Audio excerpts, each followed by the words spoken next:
प्रारंभ करते हैं अलाउद्दीन खिलजी का मूल्यांकन। इसके चरित्र के बारे में इतिहासकारों में विरोधी मत है।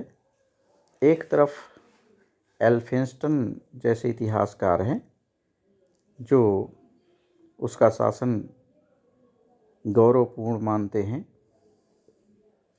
और अनेक मूर्खतापूर्ण तथा क्रूर नियमों के बाद भी उसे सफल शासक मानते हैं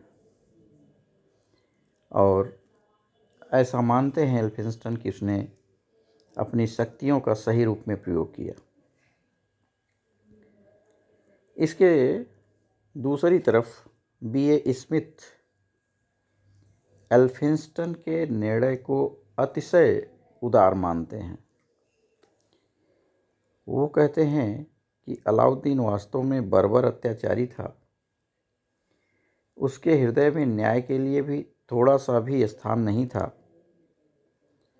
यद्यपि उसके राज्यकाल में गुजरात की विजय हुई और अनेक सफल आक्रमण किए गए, फिर भी उसका शासनकाल लज्जापूर्ण रहा।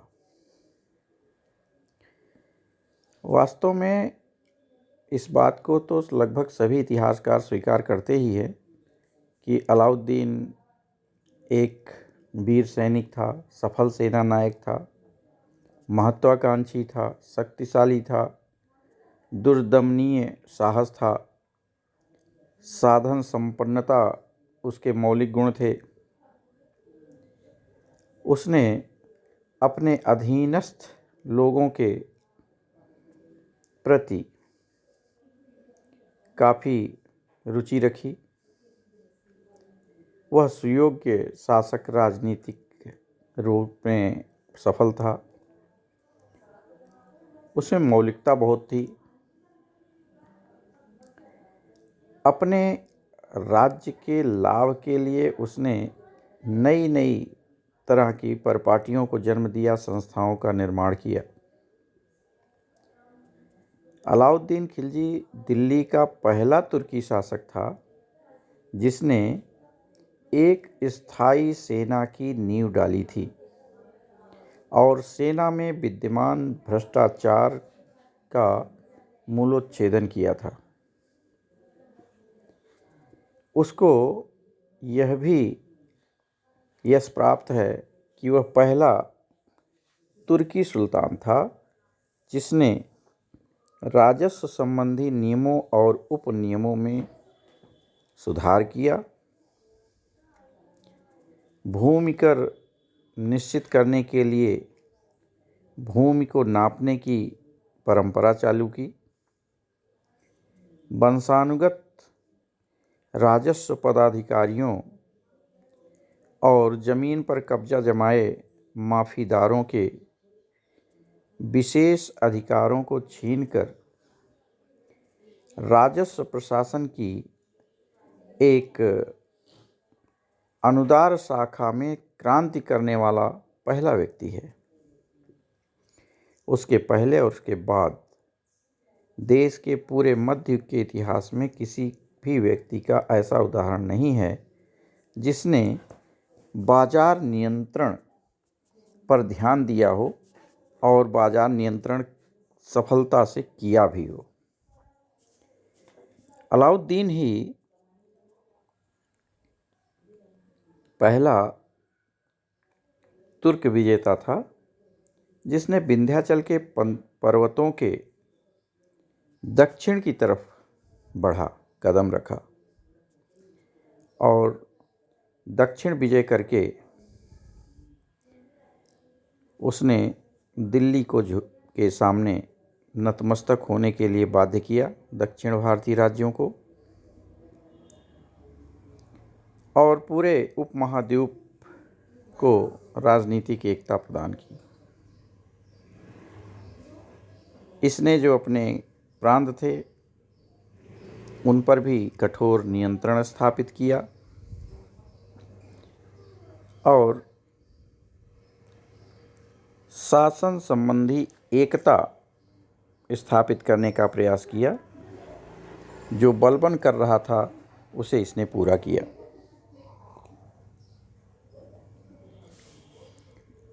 इसमें इतनी बुद्धि और साहस थी कि उलेमा के राजकाज को हस्तक्षेप करने से रोका। वे राजकाज में जो हस्तक्षेप करते थे अब नहीं करने दिया और घर साफ साफ घोषणा कर दी स्पष्ट रूप से कि राजनीति और शासन संबंधी विषयों में मौलिक विचारों को ही प्राधान्य मिलना चाहिए। ऐसा पहले कभी नहीं था।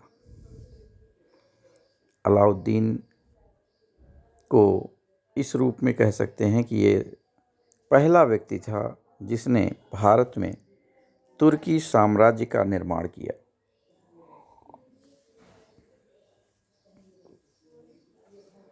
बलबन के साथ और भी जितने भी लोग थे वे इतना नहीं कर पाए थे जितना इसने किया। यह खिलजी शासन की सफलता थी जिसके कारण 13वीं शताब्दी के अपने सभी पूर्वाधिकारियों से आगे निकला, उच्च स्थान प्राप्त किया। यह इसकी सफलता थी, इसलिए भी यह महत्वपूर्ण हो जाता है। इसने अपने पूरे शासनकाल में देश में शांति और व्यवस्था स्थापित रखी, लूटमार का लगभग अंत कर दिया, न्याय के बारे में कहा जाता है कि इतना कठोर था कि चोरी डकैती जितना पहले देश में बोलबाला था अब सुनने को नहीं मिलता था। यात्री राजमार्गों पर निश्चिंत होकर सोते थे। व्यापारी पूरी सुरक्षा के साथ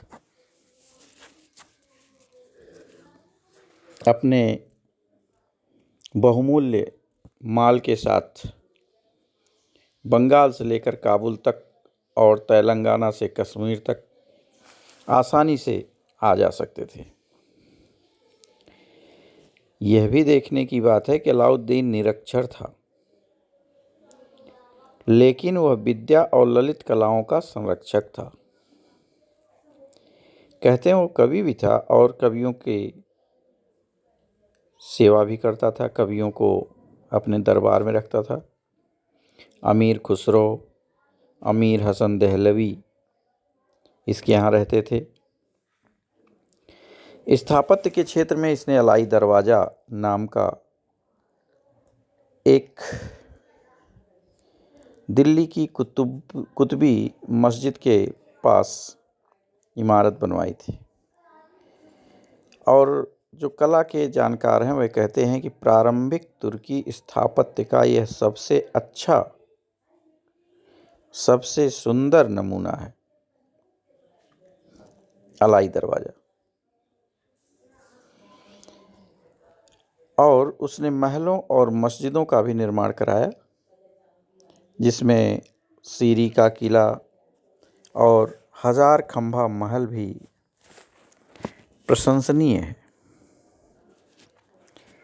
यह सब तो अलाउद्दीन के एक शासक के रूप में किए गए कार्यों का एक संक्षिप्त विवरण था। अब उसके चरित्र और व्यक्तित्व के दूसरे पहलू पर आए। उसमें कुछ बहुत गंभीर दोष थे।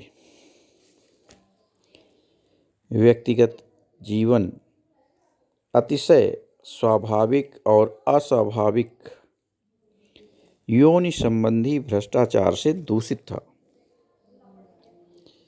वह स्वभाव से ही स्वार्थपरायण था।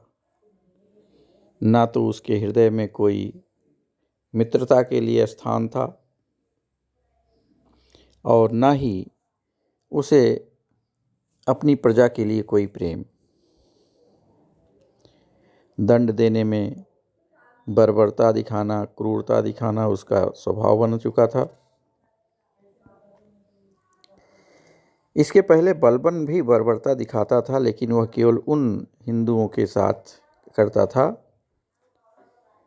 जिन्होंने अपनी रक्षा हेतु उसका विरोध किया। लेकिन अलाउद्दीन तो मुसलमानों को भी नहीं छोड़ा। वो छोटे छोटे अपराधों के लिए भी अंग भंग और मृत्युदंड जैसे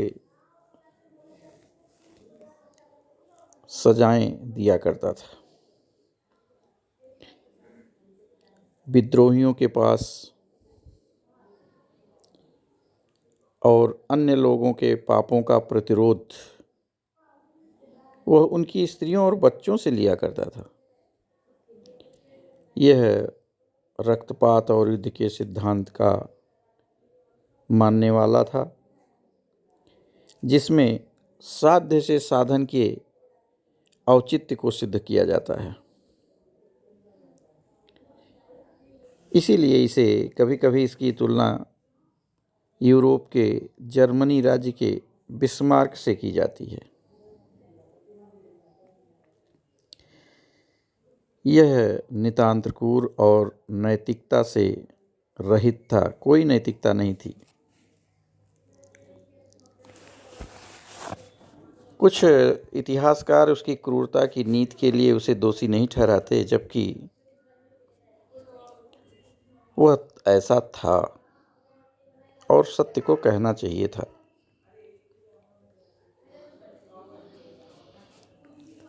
वर्तमान युग और हमारे इतिहास के अन्य किसी भी युग की तरह उस समय भी भारत की अधिकांश जनता भोली भाली निर्दोष थी। उसमें विद्रोह की प्रकृति का अभाव था। दिक्कत यह थी कि दिल्ली की सुल्तान विदेशी शासक थे, ये सब विदेशी थे, और जनता जो साधारण जनता थी उनसे वह प्रेम सद्भावना चाहते भी नहीं थे। इसका एक सबसे बड़ा दोष ये भी है कि शासन व्यवस्था में कोई स्थायित्व नहीं था, क्योंकि वह पाशविक बल पर निर्भर था, जनता की सद्भावना पर नहीं।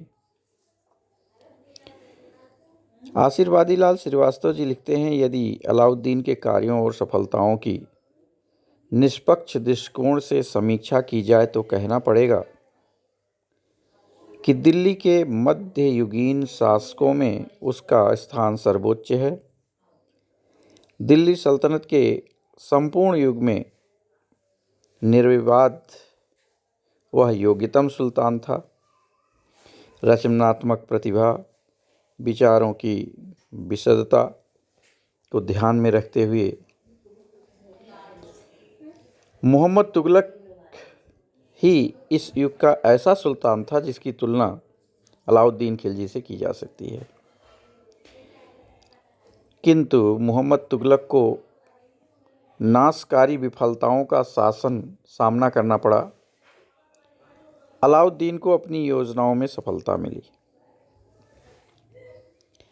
दोनों नए नए प्रयोग किए। दोनों में मोहम्मद तुगलक को उतनी सफलता नहीं मिली, उसी योजनाएं वापस लेनी पड़ी, लेकिन अलाउद्दीन खिलजी अपने कार्यों में अच्छी तरह से सफल रहा। तो यह इसकी योग्यता मानी जा सकती है। ये कहा जा सकता है कि अलाउद्दीन नई योजनाएं बनाने और उन्हें लागू करने में सफल रहा। भले ही वह कम क्षेत्र पर लागू हो, अधिक क्षेत्र पर लागू हुआ हो, पूरे साम्राज्य में लागू हुआ हो या किसी क्षेत्र में, लेकिन लागू किया और उसे सफल किया। ऐसा नहीं हुआ कि ये योजना लागू करे और फिर उसे अपनी योजना को बदलना पड़े। इस रूप में इसके जितने भी कार्य हैं आप देख सकते हैं। जलालुद्दीन की हत्या के बाद गुप्तचर व्यवस्था, मद्यपान व्यवस्था, जे मेल जोल के जो सिस्टम थे, धन के ऊपर जो उसका निगाह था, विद्रोह के कारणों को ढूंढने में, उनको उसने नष्ट किया। अध्यादेश जारी करके तरह तरह के राजस्व के सुधार किए थे। स्थायी सेना रखा और इतना अच्छा वेतन दिया, 234 टन का और 78 टन का अतिरिक्त घोड़े पर। बाजार नियंत्रण की चर्चा की ही, राजस्व नियम में उसने सफलता पाई। उसने बहुत तरह के कर ख़त्म भी किए थे और लगाए भी थे, लेकिन सब में वो सफल रहा। और यह सफलता ही तुर्की सल्तनत के स्थायित्व का एक आधार भी बनी थी। तो इस रूप में अलाउद्दीन खिलजी, हम कहें तत्कालीन तुर्की शासकों में, मैं भारतीय शासकों की बात नहीं करता लेकिन तुर्की शासकों की बात करता हूँ, आने वाले बाहरी तुर्की शासकों की बात करूं तो उसमें यह बहुत अधिक सफल साबित होता है। आज इतना ही। धन्यवाद। Thank you.